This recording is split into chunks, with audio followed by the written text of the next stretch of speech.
이런 상황에서 민주당 이낙연 전 대표가 오늘 신당 창당을 공식화했습니다. 자, 총선 목표로는 원내 일당을 내걸었는데요. 관련 발언 듣고 오시겠습니다. 신당 창당 진짜로 하실 겁니까?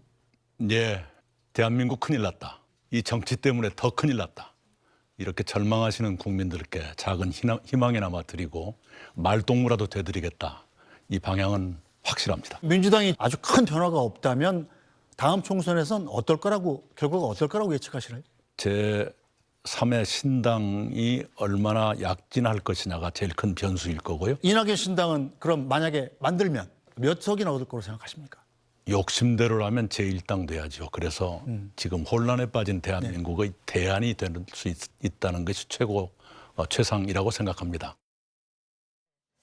욕심대로라면 제1당이 돼야죠. 이게 듣고 오셨습니다. 오늘 발언 들어보면 이미 준비는 하고 있고 신당 창당은 기정사실이라고 봐야 되겠죠? 저 정도면 이제 퇴로를 끊었다고 보는 게 맞겠죠. 이 상태에서 다시 민주당에 들어가서 자기 총선에 이런저런 영향력을 발휘하시기에는 이미 강은 건넜다고 봐야 될 것 같습니다.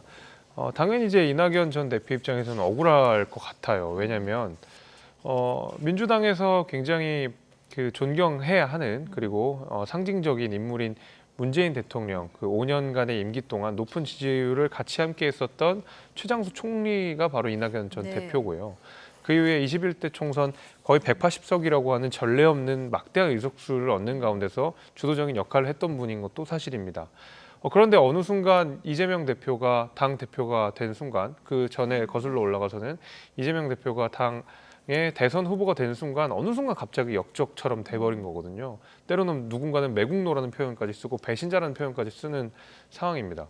과연 그럼 민주당의 적통을 누가 이어갔느냐. 민주당의 어떤 상징 같은 문재인 정부의 1등 공신은 누구냐라고 따져봤을 때 저는 이재명 대표보다는 이낙연 대표가 훨씬 더 공이 크다고 보는데 어느 순간 그냥 갑자기 배신자가 되어버리는 이낙연 전 대표 입장에서는 지금의 이재명 대표의 민주당 체제에서 정치를 하긴 어렵다는 판단이 있었던 걸로 보이고요.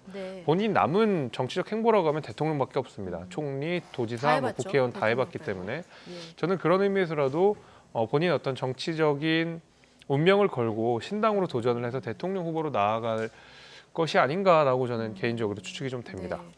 어쨌든 지금 민주당 내부에서는 비판 목소리도 좀 나오고 있는 상황인데요. 만약에 신당을 창당하게 되면 이낙연 신당이 외연을 어디까지 확장할까 이 부분도 굉장히 관심 아니겠습니까? 그럼 여러 가지 질문에 대한 답이 있었는데 양향자, 금태섭 이 두 사람과의 연대에 대해서는 그렇게 가는 것이 바람직하다 이렇게 얘기를 했고요. 이준석 신당 관련해서는 아직 거기까지는 생각 안 했다 이렇게 선을 그었거든요. 어디까지 세교합이 가능할 거라고 보십니까? 그러니까 이제 저는 이낙연 전 대표께서 저는 당에 대한 애정으로 메시지의 톤을 이렇게 높이는 거라고 생각을 해요. 그랬으면 좋겠고요. 그러니까 아직도 그러면 그렇죠. 신당을 안 만들 가능성이 그러니까 메시지의 이 수위보다 명분이 한참 없습니다. 그러니까 신당을 창당하는 명분이 있어야 되잖아요. 이낙연 전 대표가 지금 과연 당에 대한 여러 가지 빈 부분을 채우라고 강한 어조로 얘기를 하지만 본인이 지금 명분도 다 쌓이지 않은 상태에서 시간이 됐다고 해서 신당을 한다? 그러면 본인이 살아온 인생에 있어서 민주당이 분열을 하면 내년 총선에 필패를 할 텐데 그래서 필패를 해서 이 정권의 어떤 독주를 못 맡게 된다면 그러면 책임은 이낙연 전 대표한테 가는 겁니다. 본인이 지금 이낙연 전 대표께서는 대권을 다시 꿈꾼다는 분 아니겠습니까? 그러면 과연 민주당을 한 40년 본인의 인생 전체를 가지고 지켜왔는데 이번 총선을 망친 어떤 주 요인이 되고요. 그리고 민주당을 떠나서 그러면 향후에 대권 후보로서 민주당을 버리고 다른 당에서 대권 후보로 나선다? 과연 그게 명분이 있을까요? 득이 있을까요?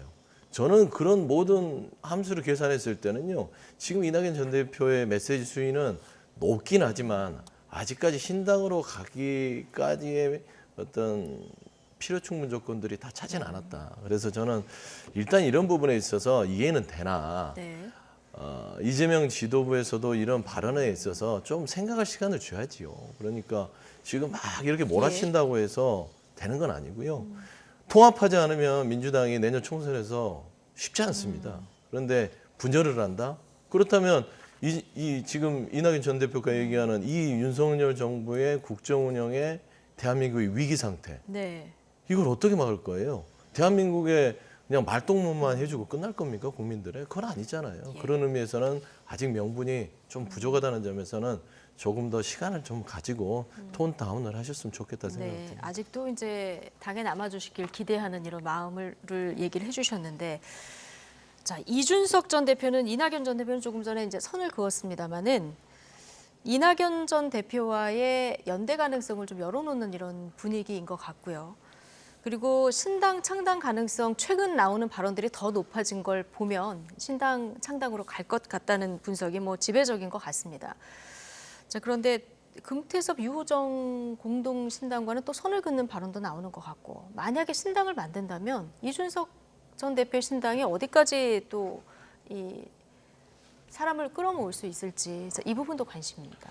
글쎄요, 저도 사실은 방향이 잘 안 예, 잡힙니다. 왜냐하면 지금 천하용인 네 분도 아직 입장 표명이 없죠. 그렇죠. 이제 그리고 이준석 대표의 말을 보게 되면 뭐 신당 창당은 저는 기정사실로 예. 받아들이고 있는데 27일이 되면 100%가 된다라는 이야기를 한 거거든요. 네. 그리고 그 얘기를 다시 돌려서 이야기하면 27일 전까지는 100%는 아니다로 읽힙니다. 그래서 아직까지 이준석 대표도 이런저런 정치적 모색을 하는 것으로 보이고, 당연히 이준석 대표가 유권자들의 표를 얻어야 되는 지역, 그 어떤 유권자 지형은 국민의힘을 지지하는 강성 지지층 30%, 민주당을 지지하는 30%가 아닌 나머지 40%에서 확장을 해야 되다 보니까 그 파이 자체를 크게 하려고 하는 정책 시도를 계속하는 것 같아요. 그래서 네. 누군가도 같이 할 수 있으면 손을 내밀었다가 좀 정책 입장들이 너무 현저하게 다르면 또다시 좀 정리를 하고 거리를 두고, 또다시 또 새로운 제3 세력들이 나오면 이준석 대표가 손을 내밀어서 같이 대화를 해보고, 예. 어쨌든 그 40%를 최소한 45%, 50%까지는 만들려고 하는 노력들을 계속하는 걸로 저는 보이거든요.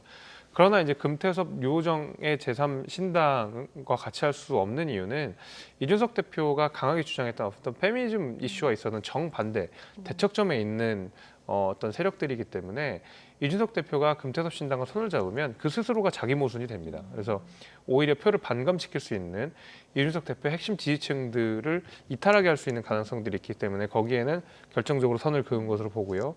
왜냐하면 비슷한 정치적 지형을 가진 분들 내지는 독자적으로. 뭐 그다음에 정치적 방향성 좀 닿더라도 대의적인 차원에서 갔다고 하면 일단 손을 내밀어 보는 것으로 보입니다. 그 파이 자체를 크게 하기 위해서요. 알겠습니다. 자, 어쨌든 야당에서는 지금 이낙연 신당, 그리고 여당에서는 이준석 신당이 자 언제 어떻게 정말 창당을 할지가 관심인데요. 자 연말 연초에 자 이 두 신당이 만약 만들어진다면 어떻게 또 정치권이 해처모여를 할지 지켜볼 대목인 것 같습니다. 오늘 두 분 말씀 여기까지 듣겠습니다. 김재섭 국민의힘 도봉갑 당협위원장, 그리고 서영주 더불어민주당 상근 부대변인 두 분과 함께했습니다. 고맙습니다. 네, 고맙습니다.